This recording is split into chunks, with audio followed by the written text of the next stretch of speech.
welcome to the news on Pace TV. My name is Stella Ene Iyang. The Nigerian army said on Wednesday that troops at fringes of Sambisa forest have rescued about 338 persons held by Boko Haram, as well as killed 30 terrorists in Boko Haram camp. The acting director, Army Public Relations, Colonel Sani Kukasheka Usman, said the troops of 28 Task Force Brigade Nigerian Army deployed at Bita and Pridang carried out a successful raid on suspected Boko Haram terrorist camps at Bulajili and Manawashe villages along Bita and Ondaboa Road at the fringes of Sambisa Forest. On Tuesday, the troops were said to have killed about 30 terrorist members of Boko Haram. The unit also rescued about 338 persons that have been held captive by the terrorists in the enclaves. The rescued persons, which comprised of men, women and children, have since been evacuated to Mumbai. They also recovered arms and ammunition during the raid.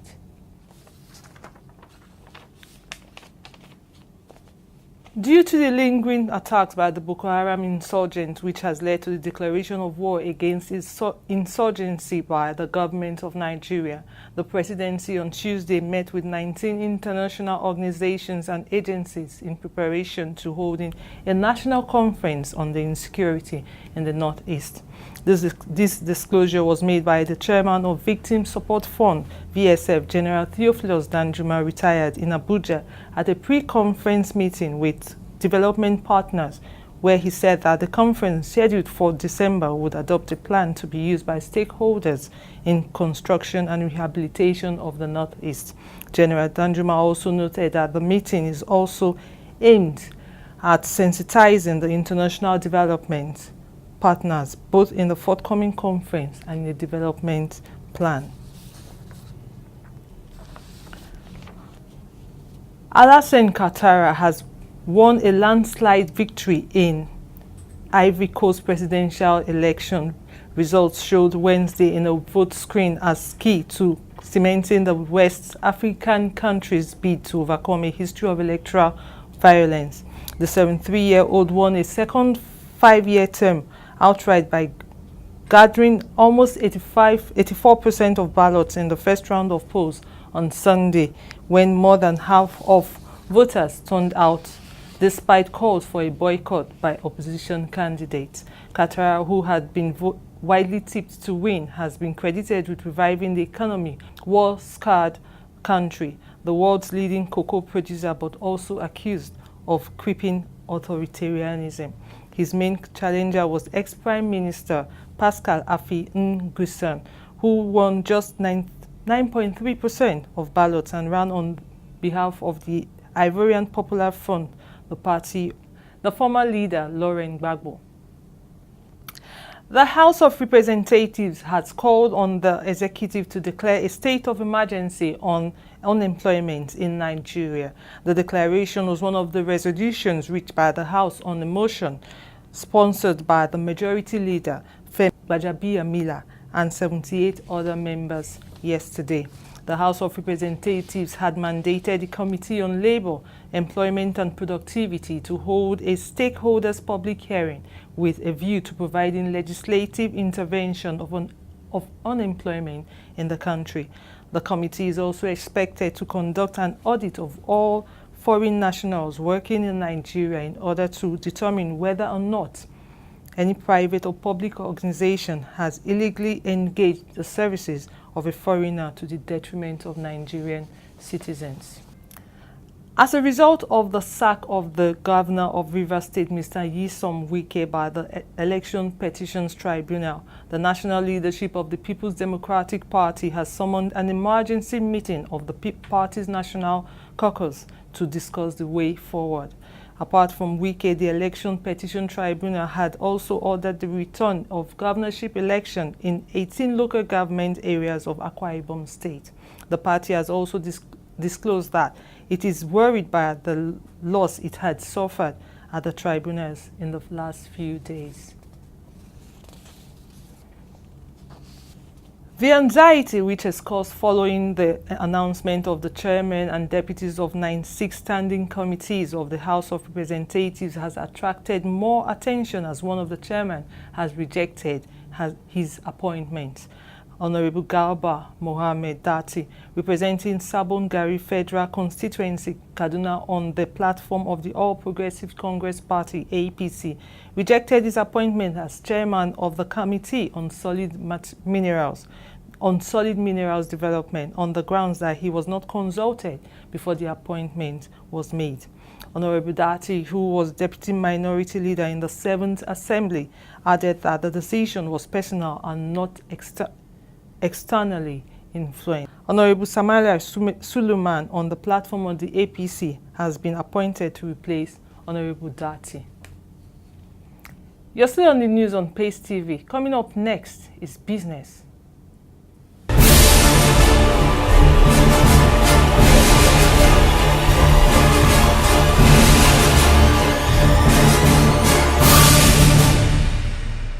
Welcome back.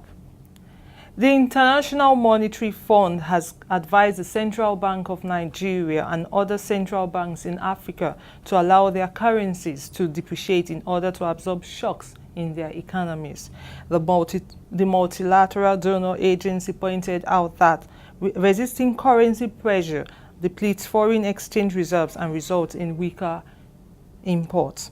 The IMF stated this in its 135-page Regional Economic Outlook for October 2015 posted on its website yesterday. It said that the central banks in a growing number of countries have started tightening monetary policies, concerned that these developments may affect inflation when inflation rates are near or even surpass the highest point established bands. According to IMF, in a few highly dollarized economies on the continent, the recent exchange rate depreciation could also increase financial sector vulnerabilities. It also noted that the recent depreciation of some currencies on the continent would increase value in local currency of dollar-dominated liabilities and hence the debt service burden for unhedged borrowers. The Nigerian National Petroleum Corporation (NNPC) yesterday stated that 278 companies were trying to secure the contract for the trading of about 950,000 barrels per day of Nigeria's crude oil from January 2016. Speaking at the bid opening ceremony for the safe and purchase of crude oil grades in Abuja, Group Managing Director of NNPC, Dr. Ibe Kachuku, said that the federal government was committed to ensuring transparency in the trading of Nigeria's crude oil. He assured the bidders that consideration would only be given to companies that are competent, credible, and with the right capacity to deliver Nigeria's crude oil. You're still on the news on Pace TV. Coming up right after this break is sports.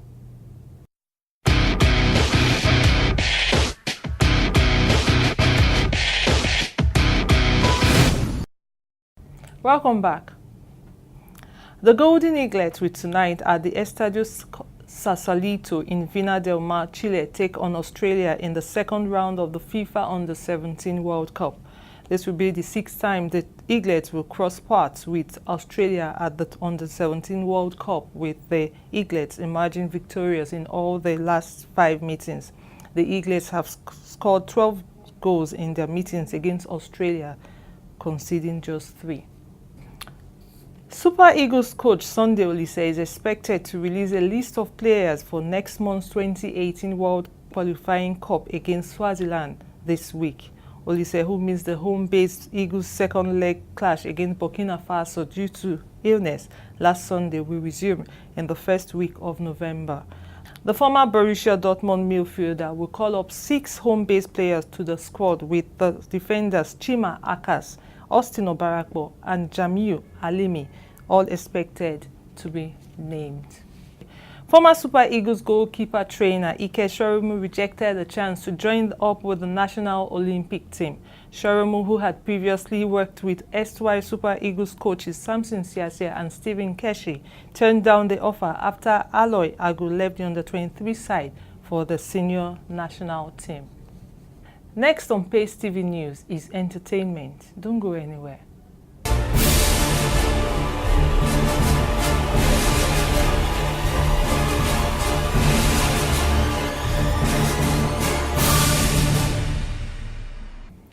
Welcome back.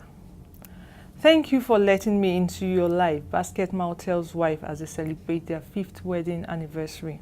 Popular comedian Basketmouth and his wife Elsie are celebrating their 5th wedding anniversary today. He added that Elsie has been a source of blessing to him and thanked her for giving him a beautiful family. Nominees for the Best of Nollywood Awards 2015 were yesterday announced at an unveiling ceremony which took place in Akure, the Ondo State capital. The award ceremony comes up on the 12th of December at the International Conference Center in Akure. Governor Olusegun Mimiko, who was visibly excited to host the event in his state, seized the opportunity to offer the unveiling ceremony to stress the need for the federal government to find a lasting solution to the problem of piracy in the country. He noted that piracy is a major problem in the creative industry, and in moving forward, there is need for the federal government to step up its fight against piracy. And that has been the news on Pace TV. Thank you for staying with us. Once again, my name is Stella. Have a nice day.